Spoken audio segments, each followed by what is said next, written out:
أضحك الله سنكم. السلام عليكم. عليكم السلام ورحمة الله. حياك الله يا ماجد البيضاني. كيف حال؟ كيف؟ الله يحييك يا شيخ، كيف أنت؟ أخبارك؟ عساك طيب؟ الحمد لله بخير أبشرك. الحمد لله بخير. الله يسعدك يا شيخ، والله يحفظ أخوي عبد الله اللي طلعني معك.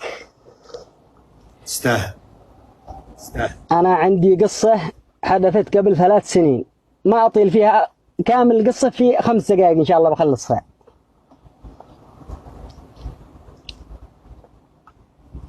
تسمعني؟ أسمعك. أنا كنت مغترب في مدينة جدة في السعودية. يوم من الأيام دخلت الفيسبوك، عرفت؟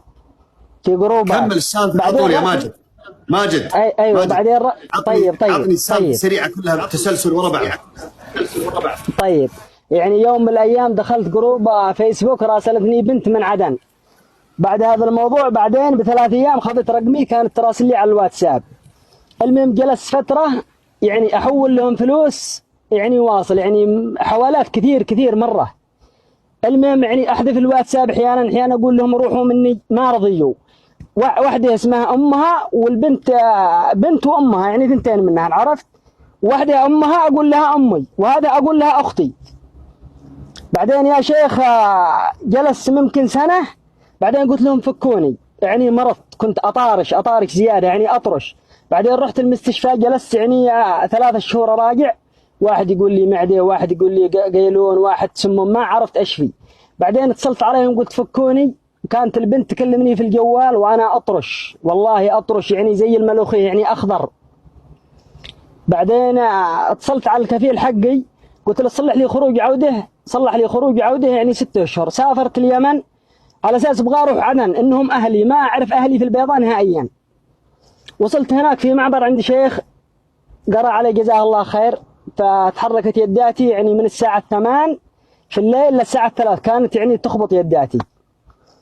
بعدين قال لي أنت فيك سحر، وقرأوا علي قراء كثير.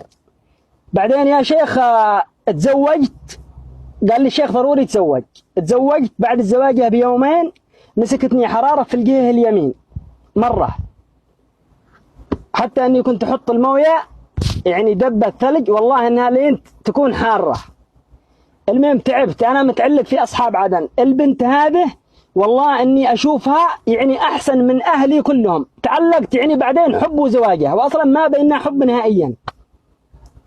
بعدين يا شيخ قلت بسافر عدن بنتقم منهم، والله أني رحت لعندهم لعدن للبيت، جلست معاهم، والله أني بكيت وقلت لهم تبغوا فلوس كمان. رجعت أعتذر لهم أنا يا شيخ، رجعت البيضاء، فكرت في نفسي قلت أيش شلني يعني عدن، أيش رحت له.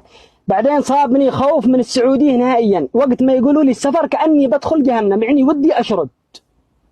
مرة تعبت جدا، ولا حد الآن أعاني من الخوف، وأعاني من القلق والاكتئاب والضيق، وخاصة العمل يعني اتكسل منه زيادة، يعني أخاف منه. وسلامتك. سلمت.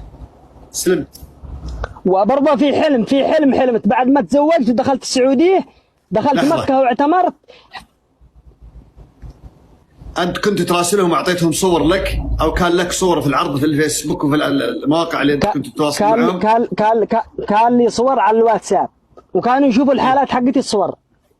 أي نعم، هم ساحرينك فعلا، ساحرينك بموجب الصور. ولا بد أنهم سألوك مع الوقت، سألوك عن اسمك وعن الوالدة، ولا بد أنك جبت اسم أمك لهم، لا بد.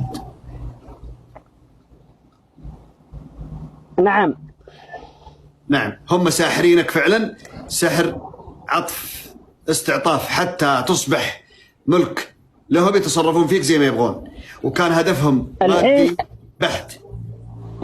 الحين يا شيخ الله يسعدك، أنا بعد ما دخلت مكة حلمت حلم إني جيت عندهم البيت، وإن أبو البنت يذبح دجاج وصدره مله دم، وإن البيت حقهم هو مسلح، أشوفه يعني كأنه بيت قديم جدا، وفيه 3 ثلاجات يعني جديدة، يقولوا حق من الثلاجات يقولوا حقة ماجد، وإن بنتها جالس تأكل مع خواتي، يعني ما عندها أكل، بس عزك الله يعني معاهم يعني دورات مياه فوق السطح يعني مفتوحة، قالوا هذا دورات المياه حقك، باقي ابن الغرفة ولزوجك البنت.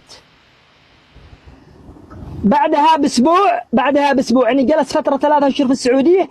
بعدها باسبوع توفى ابوها. بعد ما توفى ابوها افتكيت من التعلق منهم نهائيا. خلاص انتهى، انت فسرته، انتهى. لانه الاب يذبح الدجاج وصدره مليان دم، هو الاب هو اللي كان يفعل كل الافاعيل. الله اعلم واعلم. طيب. الله سبحانه وتعالى بينه وبين الله سبحانه وتعالى، انتهى الموضوع. والله يا شيخ ان الفلوس اني فقدتهم اعترفوا ب 25,000 وانا الفلوس اللي فقدتها فوق 80,000. الحمد لله اللي جت على كذا. الله يحميك.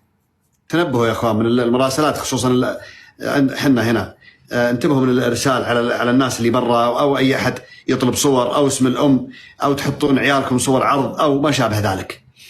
نحرص قد المستطاع ونتحصن ونتوكل على الله سبحانه وتعالى. قل لن يصيبنا الا ما كتب الله لنا.